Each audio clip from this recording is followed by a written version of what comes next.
NIOS D.El.Ed নিয়ে কি হলো আজকে সুপ্রিম কোর্টে, আর এনআইওএস ডিএলএড এর পুরো ব্যাপারটা কি সেই নিয়ে টেলিগ্রাম গ্রুপে অনেকে জিজ্ঞাসা করেছো। ইভেন আজ সুপ্রিম কোর্টে এসিএস ডক্টর এস সিদ্ধার্থজিও প্রেজেন্ট ছিলেন এবং সেইখানে একটা বিষয় নিয়ে টেলিগ্রাম গ্রুপের মধ্যে শুরু হয়েছে তর্ক বিতর্ক। কেউ একজন ভিডিওটি পোস্ট করেছে এবং পোস্ট করার পর সেইখানে নাকি বলা হয়েছে ডক্টর এস সিদ্ধার্থজির পক্ষ থেকে এই বছরের লাস্টের দিকে এক্সাম হবে। এই নিয়ে কিন্তু আজকে টেলিগ্রাম গ্রুপে সকলেই আমাকে জিজ্ঞাসা করছো বিকেল থেকেই যে কি আসল ব্যাপারটা।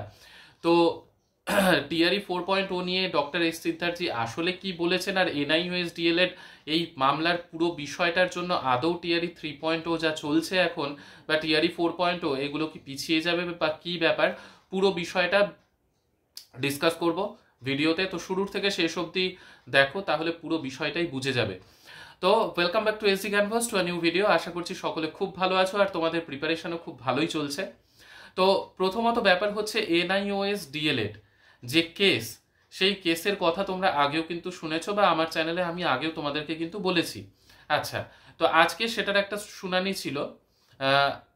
তো সেই শুনানির পরিপ্রেক্ষিতে সেই শুনানিতে সুপ্রিম কোর্টে আজ বিহারের এসিএস ডক্টর এস সিদ্ধার্থজিকেও কিন্তু ডাকা হয়েছিল এবং তিনিও সেখানে কিন্তু প্রেজেন্ট ছিলেন। ঠিক আছে, এবার ব্যাপার হচ্ছে এনআইওএস ডিএলএড অ্যাকচুয়ালি ব্যাপারটা কি হয়েছে, এই যে 18 মান্থসের এনআইওএস ডিএলএড যে কোর্সটা, এই কোর্সটাকে বিপিএসসি টিআরই 2.0 আমাদের সময় বা টিআরই 1.0 এবং টিআরই 3.0 এর নোটিফিকেশনেও কিন্তু এটাকে কি করা হয়েছিল, এটাকে পুরোপুরি বাদ রাখা হয়েছিল। মানে 18 মান্থসের যারা কোর্স করেছে এনআইওএস ডিএলএড তাদেরকে কোনো রকম ভাবে চান্স দেয়া হবে না, এই কথাটাই টিআরই 3.0 এর নোটিফিকেশনে লেখা ছিল।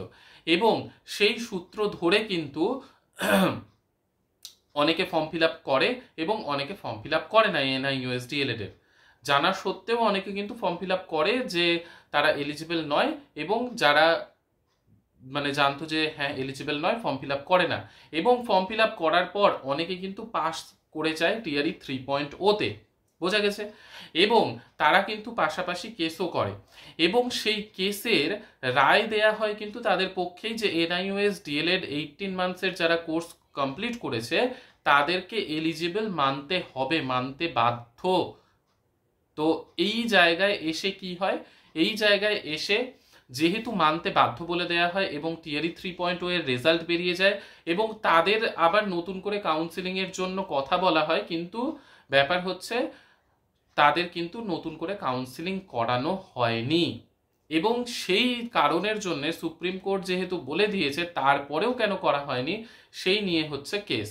এবার ব্যাপার হচ্ছে আজ সুপ্রিম কোর্টে তাহলে কি হলো, আজ এসিএস ডক্টর এস সিদ্ধার্থজিকেও ডাকা হয়েছিল এবং সেই কেসের শুনানি হয় এবং সেইখানে বলা হয় যে এই 18 মান্থসের ডিএলএড কোর্স যারা করেছে তাদেরকে এলিজিবল বলা সত্ত্বেও তাদেরকে কাউন্সিলিং কেন করানো হলো না। এবার ব্যাপার হচ্ছে এই টিআরই 3.0 এর প্রসেসের চলাকালীন রেজাল্ট বের হওয়ার পর কিন্তু এর রায়দান আসে এবং সেটার উপর ভিত্তি করে ডক্টর এস সিদ্ধার্থজি পরিষ্কারভাবে বলেন যে আগামী যে পরীক্ষা আসতে চলেছে ইন্ডিকেট করা হয়েছে টিআরই 4.0 এর কথা।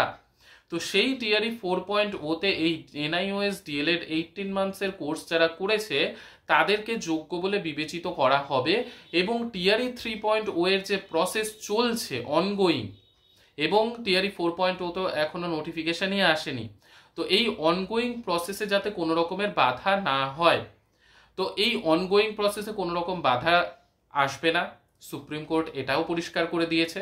তার মানে কি দাঁড়ালো, টিআরই 3.0 এর প্রসেস কিন্তু চলতে থাকবে।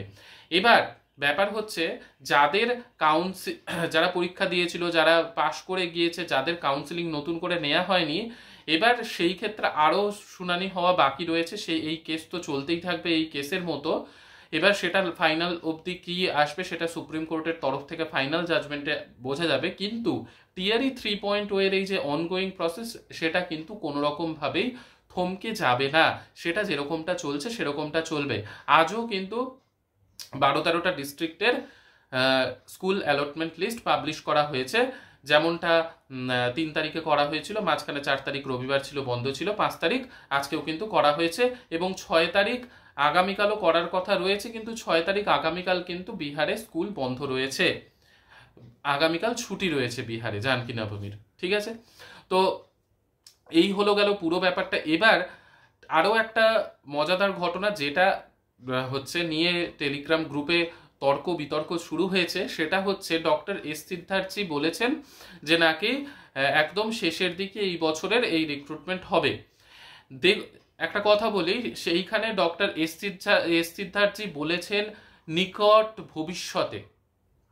ঠিক আছে, এই কথাটা বলেছে, মানে খুব মানে তাড়াতাড়ি রিক্রুটমেন্ট প্রসেস তো হবেই, কিন্তু সেটা নিকট ভবিষ্যতে যে রিক্রুটমেন্ট প্রসেস আসতে চলেছে সেইখানে এনআইওএস ডিএলএড প্রার্থীদের সুযোগ দেয়া হবে, এই কথাটা বলেছেন। এবার এটার মানে এই নয় যে পুরো বছরটা শেষ হয়ে যাবে, এই যে বছরটা চলছে এটার মানে এটা যদি তোমরা বের করে থাকো, সেরকমটা কিন্তু ডক্টর এস সিদ্ধার্থী একবারও মেনশন করেননি যে এই বছরের শেষে, এই ওয়ার্ডটা কোথাও বলেননি উনি বলেছেন নিকট ভবিষ্যতে যে রিক্রুটমেন্ট প্রসেসটা আসতে চলেছে সেই প্রসেসে আমরা এই এনআইওএস ডিএলএডকে সামিল করব, মানে টিআরই 4.0 এর কথা বলা হয়েছে, টিআরই 4.0 যে নেওয়া হবে সেইটাতে সামিল করা হবে, এই কথাটা বলা হয়েছে। এটার মানে এটা তোমরা একেবারেই ভেবো না, কারণ টেলিগ্রাম গ্রুপে এই নিয়ে কথা চলছে, তাই এই বিষয়টাকেও ক্লিয়ার করে দিলাম। এবার ব্যাপার হচ্ছে অনেকের প্রশ্ন দাদা, কারণ আমি আগেও বলেছিলাম পূর্বালোকন বলে একটা বইয়ের কথা, তো সেই বইটার লিঙ্ক বা সেই বইটা অনেকের প্রশ্ন দাদা এইটাই কি সেই বই, এইটাই কি সেই বই। তো এইখানে ভিউ প্রোডাক্টে আমি সেই বইটার লিঙ্ক দিয়ে দিচ্ছি, সেইখান থেকে তোমরা দেখে নিতে পারো যে এই আমি যেই বইটার কথা বলছি সেটা তোমরা সঠিক দেখছো কি দেখছো না। এইখানে ভিউ প্রোডাক্ট বলে অপশন এইখানে কিন্তু শো করে ভিডিওর, তো এইখানে তোমরা একটা ব্যাগের মতো দেখতে পাবে, সেইখানে কিন্তু ভিডিওর মধ্যেই এইখানটায় থাকবে নিচের দিকে, তো এইখান থেকে তোমরা কিন্তু দেখে নিতে পারো পূর্বালোকন, ওই বইটা তোমাদেরকে নেয়ার কথা আমি বলেছি, যেটা বিপিএসসির অ্যাকচুয়ালি অফিসার লেভেলের এক্সামের জন্য। তো সবগুলো তোমাদের ইম্পর্টেন্ট নয়, আমি এটাও পরিষ্কার করে বলে দিই, সেইখান থেকে বেছে বেছে তোমাদের কাজের টপিকগুলোই কিন্তু তোমাদেরকে পড়তে হবে। আর আরও একটা কথা, টিআরই 4.0, এই যে টিআরই 4.0 যে আসবে সেটা নিয়ে কিন্তু বিধানসভায় অলরেডি বলে দেওয়া হয়েছে, আজকে সুপ্রিম কোর্টে বলে দেওয়া হয়েছে, তাই এইখানে কত পিছবে কত এগোবে, 1 মাস 1.5 মাস আগা পিছা, এটা নিয়ে অনেকেই দেখি কমেন্টে লেখো হ্যাঁ কই তাড়াতাড়ি হচ্ছে, দাদা তুমি বলছো যে খুব তাড়াহুড়ো করে কাজ চলছে, কই তাড়াহুড়ো করে কাজ চলছে, পিছিয়ে যাচ্ছে। তো এই ধরনের কথাগুলো বেকার, নিজেও বলো না বা অন্যকে ভাবতেও বাধ্য করো না যে পিছিয়ে যাচ্ছে। তোমরা পরীক্ষা দেওয়ার সুযোগ পাচ্ছ, এটাকেই তোমরা বড় করে দেখো যে আমরা সুযোগটা পাচ্ছি পরীক্ষা দেওয়ার। যাই হোক, তো তোমাদের এই বইয়ের লিঙ্কটাও এখানে দিয়ে দিলাম, সেইখান থেকে তোমরা দেখে নিতে পারো। আর যদি এক্সট্রা কোনো ডাউট থেকে থাকে সেইটা আমাকে জানাতে পারো। তো আরও একটা জিনিস, যাই হোক ভিডিওর একদম লাস্টে এসে আমার মনে পড়লো, সেটা হচ্ছে বিএসইবি অফিসের ঠিকানা। বিএসইবি অফিসের ঠিকানা নিয়ে অনেকের মনের মধ্যে প্রশ্ন এবং অনেকেই সেটা ভুল করছো। সেই ভুলটা হচ্ছে অনেকে চলে যাচ্ছ শাস্ত্রীনগরে। শাস্ত্রীনগর বিএসইবি অফিসের অনেকগুলো কিন্তু এখানে ব্রাঞ্চ রয়েছে, তো অনেক জায়গায় রয়েছে, অনেকেই চলে যাচ্ছ শাস্ত্রীনগর, ওই জায়গায় নয়। ইন্দিরানগরে যে বিএসইবি অফিস, মানে এটাকে পাটনা বোর্ড অফিসও বলা হয়, সেইখানে তোমাদেরকে যেতে হবে, যেটা পাটনা স্টেশন থেকে 1.4 কিলোমিটারের ডিস্টেন্সে রয়েছে। ঠিক আছে, তোমরা বেশিরভাগই শাস্ত্রীনগরে পৌঁছে যাচ্ছ। আজকেও এরকম 2-1 জন হয়েছে যারা কারেকশন করতে গেছে বিএসইবি অফিসে, এবং তারা শাস্ত্রীনগর পৌঁছে আমাকে জানাচ্ছে, মেসেজ করছে, দাদা এখানে তো জমা নিচ্ছে না। আমি বললাম তোমরা কোথায় গিয়েছো?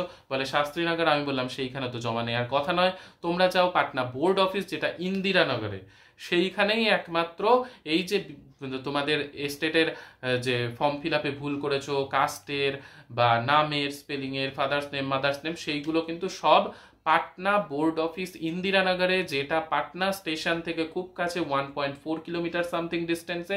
সেইখানে কিন্তু তোমাদের এই কারেকশনের জন্য ডকুমেন্টস জমা নেওয়া হচ্ছে, অন্য জায়গায় নয়। অন্য জায়গায় গেলে তোমাদেরকে সেখান থেকে ফিরিয়েই দেওয়া হবে। তো এইটা আরও একটা বিষয় মনে পড়ে গেল, অনেকে আজকেও জিজ্ঞাসা করেছিল, তো সেই বিষয়টা কিন্তু তোমরা জেনে শুনে তারপরে যেও। এই ইন্দিরানগরের পাটনা পোর্ট অফিস, এইটাই কিন্তু বিএসইবির অফিস, যেখানে জমা নেওয়া হচ্ছে কারেকশনের জন্য ডকুমেন্টস। ঠিক আছে, তো আশা করি প্রত্যেকটা বিষয় তোমাদেরকে ক্লিয়ার করতে পারলাম। ভালো লাগলে অবশ্যই লাইক শেয়ার সাবস্ক্রাইব করো। নেক্সট ভিডিওতে আবার দেখা হচ্ছে, আর ভালোভাবে প্রিপারেশন নিতে থেকো। তো সকলে সুস্থ থেকো, ভালো থেকো, সঙ্গে থেকো। বাই।